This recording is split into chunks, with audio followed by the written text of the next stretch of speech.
Hi friend, ಎಲ್ಲಿಗೂ ನಮಸ್ಕಾರ. ಸುಮಾ ಅಡುಗೆ ರೆಸಿಪಿ ಚಾನಲ್ಗೆ ಸ್ವಾಗತ. ನಾನಿವತ್ತು ಮಾಡ್ತಿರೋದು ಹೋಟೆಲ್ ಸ್ಟೈಲಲ್ಲಿ ಚಿತ್ರಾನ್ನ ಮಾಡ್ತಾರೆ ನೋಡಿ, ಅದೇ ರೀತಿ ನಾನಿಲ್ಲಿ ಮನೇಲಿ ಮಾಡಿ ನಿಮಗೆ ತೋರಿಸ್ತಿದ್ದೀನಿ. ತುಂಬ ಈಸಿ ಮೆಥಡಲ್ಲಿ, ನಿಮಗೆ ಟೈಮು ಜಾಸ್ತಿ ಇಲ್ಲ, ಒಂದು 5-10 ನಿಮಿಷದೇನದಾದರೆ ಈ ಥರ ರೈಸ್ ಮಾಡಿದರೆ ಈ ಥರ ತುಂಬ ಈಸಿ ಮೆಥಡಲ್ಲಿ ಚಿತ್ರಾನ್ನ ನೀವು ಮನೇಲಿ ಮಾಡಿ ಕೊಡ್ಬೋದು. ಮಕ್ಳಿಗಾಗ್ಬೋದು, ಬಾಕ್ಸ್ಗಾಗ್ಬೋದು, ಯಾವುದಕ್ಕಾದರೂ ಸರಿ.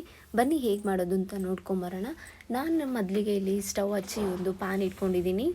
ಪ್ಯಾನ್ ಸ್ವಲ್ಪ ಬಿಸಿ ಆದ ನಂತರ ನಾನೀಗ ಇದಕ್ಕೆ 1.5 ಟೇಬಲ್ ಸ್ಪೂನಷ್ಟು ನಾನಿಲ್ಲಿ ಎಣ್ಣೆನ ಹಾಕೋತಾ ಇದ್ದೀನಿ. ಎಣ್ಣೆ ಸ್ವಲ್ಪ ಬಿಸಿ ಆದ ನಂತರ ನಾನಿಲ್ಲಿ 1 ಟೇಬಲ್ ಸ್ಪೂನಷ್ಟು ಇಲ್ಲಿ ಸಾಸಿವೆ ಹಾಕೊಳ್ಳೋಣ. ಸಾಸಿವೆ ಚಿಟಪಟ ಆದ ನಂತರ ನಾನಿಲ್ಲಿ ಕಡಲೆ ಬೀಜನ ಹಾಕೋತಾ ಇದ್ದೀನಿ. ಕಡಲೆ ಬೀಜ ಸ್ವಲ್ಪ ಕಲರ್ ಚೇಂಜ್ ಆಗೋವರೆಗೂ ಎಣ್ಣೆಲೆ ಕರೆದುಕೊಳ್ಳೋಣ.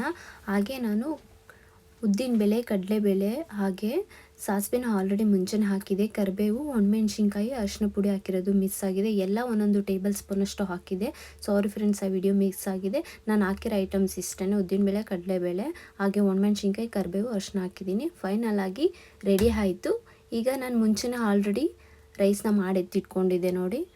ಮುಂಚೆನೇ ರೈಸ್ನ ನಾನು ಮಾಡಿ ಎತ್ತಿಟ್ಕೊಂಡಿರೋದ್ರಿಂದ ಹಾರಾಕೋದಕ್ಕೆ ಬಿಟ್ಟಿದೆ. ಸ್ವಲ್ಪ ಬಿಸಿ ಇರುತ್ತಲ್ಲ ಅನ್ನೋಕ್ಕೋಸ್ಕರ ಕೈಯಲ್ಲಿ ಒಂದು ಸಲ ನೀವು ಈ ಥರ ಮಾಡ್ಕೊಂಡ ನಂತರ ಈಗ ನಾನು ಇದಕ್ಕೆ ರುಚಿಗೆ ತಕ್ಕಷ್ಟು ಉಪ್ಪನ್ನು ಹಾಕ್ಕೊಂಡಿದ್ದೀನಿ. ಹಾಕೊಂಡ ನಂತರ ನಾನು ಇಲ್ಲಿ ನಿಂಬೆ ರಸನ ಬೀಜ ತೆಗೆದು ಅದನ್ನು ಸ್ವಲ್ಪ ಹಾಕೋತಾ ಇದ್ದೀನಿ. ಹಾಕ್ಕೊಂಡು ಚೆನ್ನಾಗಿ ನಾವು ಇದನ್ನು ಮಿಕ್ಸ್ ಮಾಡ್ಕೊಳ್ತಾ ಹೋಗೋಣ. ಈ ಥರ ಮಾಡ್ಕೊಳ್ಳಿ, ತುಂಬ ಟೇಸ್ಟಿಯಾಗಿ ಕೊಡುತ್ತೆ ಚಿತ್ರಾನ್ನ. ನೀವು ಒಮ್ಮೆ ಟ್ರೈ ಮಾಡಿ, ಖಂಡಿತ ಚೆನ್ನಾಗಿ ಬರುತ್ತೆ ಅಂದ್ಕೊಂಡಿದ್ದೀನಿ. ಫುಲ್ಲು ಚೆನ್ನಾಗಿ ನಾನಿಲ್ಲಿ ರೈಸ್ನ ಮಿಕ್ಸ್ ಮಾಡ್ಕೊತಾ ಇದ್ದೀನಿ ನೋಡಿ.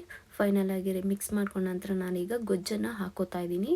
ನಾವು ಮಾಡಿಟ್ಟಿಟ್ಟಂಥ ಗೊಜ್ಜು ಹಾಕ್ಕೊಂಡು ಇದನ್ನು ಚೆನ್ನಾಗಿ ಮಿಕ್ಸ್ ಮಾಡ್ಕೊಳ್ಳೋಣ. ಸೇಮ್ ನೀವು ಹೋಟೆಲಲ್ಲಿ ಮಾಡ್ತಾರೆ ನೋಡಿ, ಅದೇ ರೀತಿಯೇ ಇಲ್ಲಿ ನಾವು ಮನೆಯಲ್ಲೂ ಮಾಡ್ತಿರೋದು.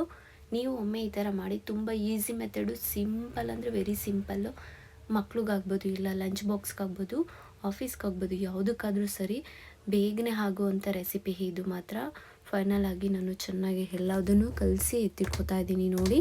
ಚೆನ್ನಾಗಿ ಮಿಕ್ಸ್ ಮಾಡ್ಕೊಳ್ಳಿ ನೋಡಿ. ನಾನು ಎಲ್ಲ ರೈಸ್ನೂ ಚೆನ್ನಾಗಿ ಮಿಕ್ಸ್ ಮಾಡ್ಕೊಂಡಿದ್ದೀನಿ ನೋಡಿ. ಈ ಥರ ಮಿಕ್ಸ್ ಮಾಡಿಕೊಂಡ್ರೆ ಸಾಕು. ನಾನು ಲಾಸ್ಟಲ್ಲಿ ಸಣ್ಣದಾಗಿ ಹೆಚ್ಚಿಟ್ಟಂಥ ಕೊತ್ತಂಬರಿ ಸೊಪ್ಪನ್ನು ನಾನಿಲ್ಲಿ ಹಾಕೋತಾ ಇದ್ದೀನಿ. ನೀವು ಇದೇ ರೀತಿ ನಾನು ಮಾಡಿದ ಥರನೇ ನೀವು ಒಮ್ಮೆ ನಿಮ್ಮ ಮನೇಲಿ ಟ್ರೈ ಮಾಡಿ, ಖಂಡಿತ ಚೆನ್ನಾಗಿ ಬರುತ್ತೆ ನೋಡಿ. ಫೈನಲ್ ಆಗಿ ಚಿತ್ರಾನ್ನ ರೆಡಿ ಆಯಿತು. ನಿಮ್ಮೆಲ್ರಿಗೂ ನಾನು ಮಾಡಿದಂಥ ರೆಸಿಪಿ ಇಷ್ಟ ಆಯಿತು ಅಂದ್ಕೊಂಡಿದ್ದೀನಿ. ಇಷ್ಟ ಆದರೆ ಪ್ಲೀಸ್ ಲೈಕ್ ಮಾಡಿ, ಶೇರ್ ಮಾಡಿ, ಹಾಗೆ ಕಮೆಂಟ್ ಸೆಕ್ಷನಲ್ಲಿ ಕಮೆಂಟ್ಸ್ ಮಾಡಿ. Thank you for watching.